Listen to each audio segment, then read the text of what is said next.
Porque, Diego, esto que escuchaste de las risas y de confundirse y tal, esto es lo que no se hace en la radio, ¿eh? No lo tomes como ejemplo. O sí, que también vale, que mira, nos lo pasamos bien, nos hacemos unas risas, con lo cual igual por ahí puede ir el asunto, porque encarar la vida con una sonrisa, esto alivia muchas situaciones y puede evitar otras tantas, que de eso va nuestra charla hoy, en el que es el último de los espacios compartidos este verano con Fernando López Cancio, como sabéis, psicólogo de M Espacio, y con el que hemos investigado un poco en esa gran mente pequeña o gran mente de los pequeños a lo largo de todo el verano, que hemos tenido momentos maravillosos, Fernando. Sí, con los la peques verdad, de la la casa. verdad es que sí, la verdad que sí. Se han abierto ellos, yo creo que nos han explicado, esos han sido ellos voluntariamente los que nos han contado un poco cómo es el mundo desde sus ojos, que es lo que dijimos el primer día del programa, que esto no, muchas veces pensamos, cada uno ve el mundo como lo ve, los niños lo ven como lo ve, no quiere decir que sea otro mundo, es su mundo y es el mundo desde sus ojos. Sí. Y eso nos pasa a los adultos, no hay ningún adulto que tenga la misma visión del mundo igual, o sea que vamos. Pero en algunas ocasiones con una claridad mental, precisamente porque no hay mucho añadido en los alrededores. No, claramente, y muchas veces porque la vida a veces es un poco, pareces tú que tenebroso hablar de eso, parece pero la vida contamina en determinadas cosas y determinados principios del ser humano, y en este del que, por ejemplo, que vamos a hablar hoy, pues es cierto que si esto se empieza a hacer desde pequeños, tendremos algo ganado, porque yo creo que según vamos creciendo, cuando vamos a solucionar los problemas, pues tiramos de otras cosas, tiramos de nuestras posiciones, de nuestra cabezonería y no de una forma sensata de solucionarlas. Es una idea que ya nos dejaste sobre la mesa en el programa anterior, la semana pasada, un poco esto que ahora se llama lo de la inteligencia emocional. Exactamente. Que, bueno, suena así muy, pero que al final es tener... Sí, y además eso está bien en eso de que se llama ahora porque, bueno, siempre las cosas tienen que llamarlas de alguna forma, y ahora se llama algo que siempre existía. La verdad que, en realidad, el salto de inteligencia emocional lo hablamos algún día, que está muy bien la parte de poner las emociones. Antes siempre había cursos de habilidades sociales, hoy siempre tenemos que hacer habilidades sociales. Pero ¿cómo vas a hacer habilidades sociales si no controlas tus emociones? Es un mecánico, ¿cómo va a arreglar un coche si no conoce las piezas? No pongo ejemplos porque yo no las conozco mucho. La bujía hay una. Pero si no conoces las herramientas, ¿cómo vas a arreglar un coche? La trócola, la culata. Eso, exactamente, la junta de la trócola o algo así. Si no conoces las emociones, ¿cómo vas a ponerte en el lugar de alguien? Es que es básico. Entonces, la inteligencia emocional le ha dado esa parte. Es decir, primero conocemos las emociones, nuestras emociones las reconocemos, las controlamos, y luego, oye, ya intentamos pues esa segunda parte interpersonal, que es relacionarnos adecuadamente, solucionar los problemas y demás. Siempre he abogado, cada vez que tuve ocasión así en plan pesado, que antes se reían cuando decían, ay, la educación física en los colegios, pues va a ser necesario un chiquillo, y hoy por hoy es lo habitual. Educación emocional estará en todos los currículos como algo cotidiano y como algo imprescindible. Yo creo que sí. Y de hecho ya hay muchos coles que de esto saben, ¿no, Fernando? Sí, hay muchos coles que exactamente lo que hablamos hoy es algo, no es exactamente la inteligencia emocional en sí como algo teórico, sino algo práctico, que yo creo que es donde mejor se ven las cosas. Perfecto. Que es la parte práctica. Hoy tenemos aquí a dos representantes, la directora Maite y Diego, alumno del Colegio Carmen Ruiz Tilbe, con los que vamos a hablar de un programa que se está llevando desde el tercer trimestre del año pasado y que está empezando ahora ya el curso con mucha fuerza, que es un programa de mediación escolar entre alumnos. Que esto quede claro, o sea, mediación escolar entre alumnos. Esto quiere decir... Entre iguales. Que solucionan los problemas, las personas que se encargan no de solucionarlos, sino de ayudar a solucionar los problemas, son los propios alumnos. Claro, porque el problema lo tiene que solucionar el que lo tiene. Claro, esa es una de las formas de solucionar más adecuadas. Sí. Maite Fernández, buenos días, bienvenida. Hola, buenos días. Buenas. Y Diego Alba, buenos días. Buenos días. Bienvenido. Buenos días. Bueno, entonces esta idea, ¿cómo llega al cole? Bueno, pues llega a partir de que vemos que en los patios hay determinados conflictos, con cosas que son resolubles fácilmente, pero que a lo mejor hay que hablar y escuchar y ver que casi siempre las dos partes en conflicto, o tres o cuatro, que a veces son multitudinarias, pues siempre tienen un punto de razón. Cada uno tiene una parte en la que hay que decir, oye, pues sí. Entonces, esto, bueno, planteamos que lo primero que nos teníamos que formar los adultos, porque las personas que estábamos allí siempre estamos mediando, pero mediando desde el punto de vista del adulto. Es decir, bueno, ¿qué has hecho? ¿Por qué hiciste esto? ¿Qué tenéis que hacer? Siempre guiando excesivamente la resolución del conflicto. Entonces pensamos que ya en primaria que podrían sentarse y hablarlo. Y bueno, están empezando, es todavía un embrión lo que tenemos. Hemos tenido el apoyo de Fernando en la formación y hemos estado apoyando la mediación los adultos en este tercer trimestre para ir retirándonos poco a poco y que esas mediaciones cada vez sean más autónomas. Y bueno, en realidad estamos satisfechos del el resultado. Los mediadores y las mediadoras que hemos procurado ser equitativos en eso, porque casi siempre el mediador que se presenta es un chico, entonces hemos buscado que hubiese niñas también, claro. y la paridad, ¿no? Y bueno, pues ya a última hora los últimos conflictos, ¿verdad, Diego? Ya los ibais resolviendo solos, ¿eh? Ya sí. Sabíais más o menos la mecánica, ¿eh? Si quieres explicarlo tú. Cuéntanos, ¿cómo fue esa experiencia? Puede contarnos cómo comenzó, vale. Cómo fue aquel principio que fue un poco caótico, que me contaste antes del primer día, qué pasó y luego cómo fue. Yo cuando empecé de mediador fui al patio a jugar y luego ya vi un conflicto y digo que le tocaba a Candela o a cualquier mediador. Entonces Candela entraba y me decía a otros dos que tenían un conflicto. Entonces le decía a quién le tocaba.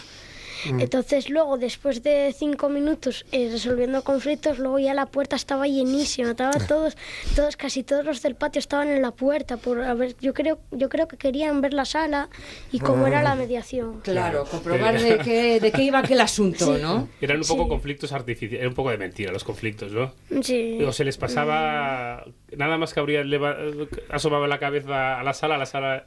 Ya se les había curado el asunto. Ya completamos, yo creo que 2 filas. 2 filas, en el primer día completamos 2 filas. Por la gente que había mogollón de gente. Luego cuando entraban, luego volvían a hacer otro conflicto para volver a entrar. O sea que el primer día fue un poco de expectación y la forma de ver aquello era crear conflictos. Pero luego hubo conflictos de verdad. De verdad, sí.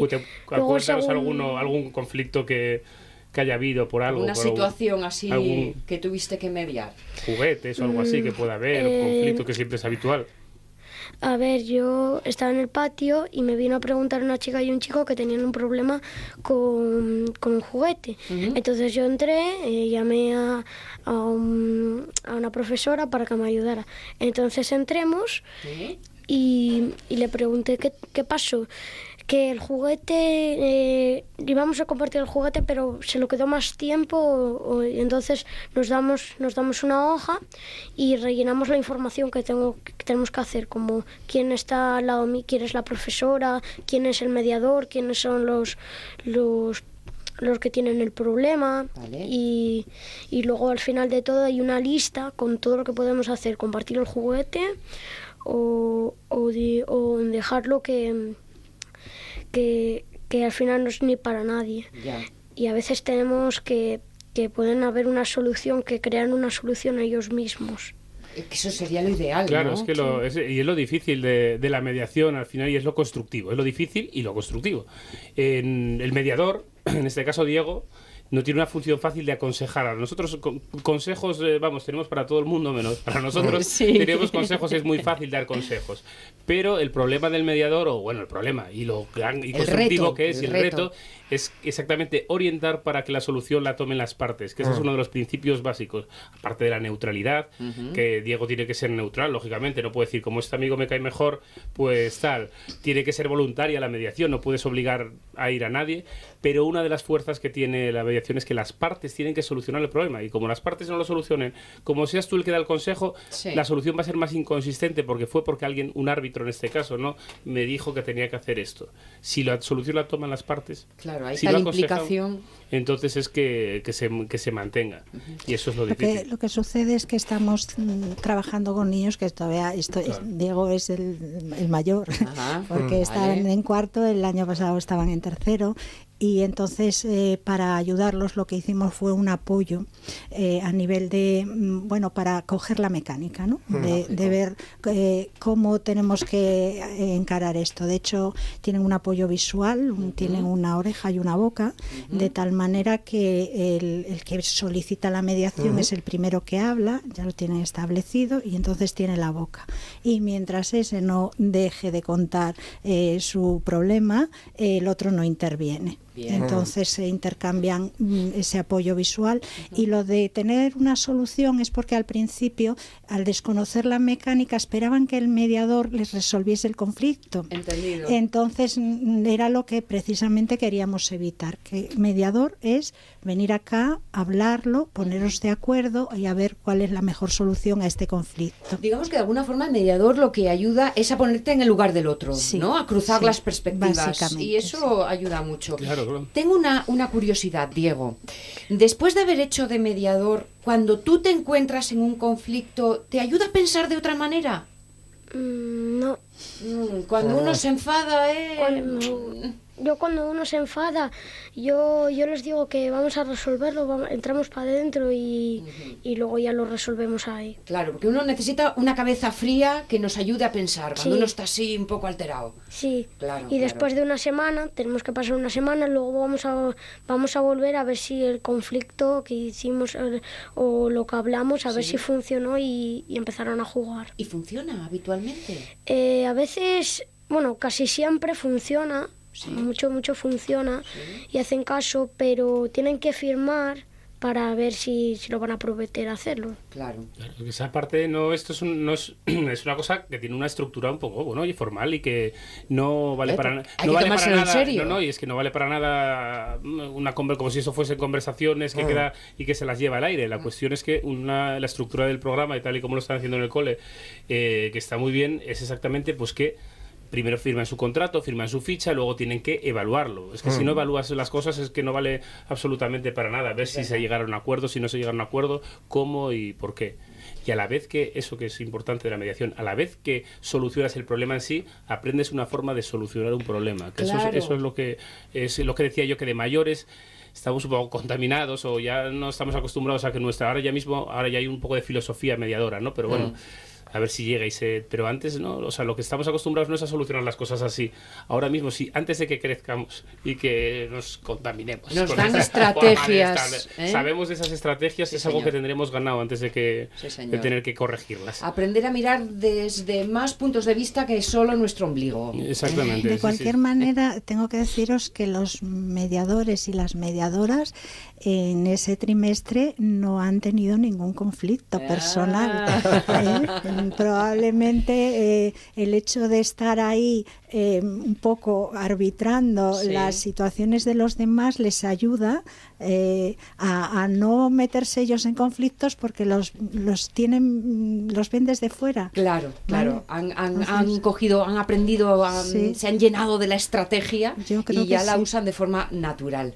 Un gran ejemplo que valga como botón de muestra, pero que esto tiene que convertirse en un traje lleno de botones de arriba abajo. Diego Alba nos lo ha contado en primera persona. Diego, gracias por contarnos la experiencia, felicidades por esta tarea. Muchas gracias. Y que el patio del Colegio Carmen Ruiz Tilbe, sea una balsa de aceite a partir de ahora. Sabemos que nos están escuchando, porque les hemos dicho que veníamos a la radio, que venía Diego a contar cómo hacían la experiencia y sabemos que están con todos los sentidos puestos en lo que decimos. Pues que el curso sea estupendo para los alumnos, Carmen, y para los profesores, Maite, también, que nos hace falta, nos queda. Que no tengáis que llamar a ninguno de estos mediadores a ayudar. Maite Fernández, como directora del colegio, gracias a vos. Gracias a vosotros. Fernando, que es el último día. Eso, ahora me voy de vacaciones. ¿Sí? No.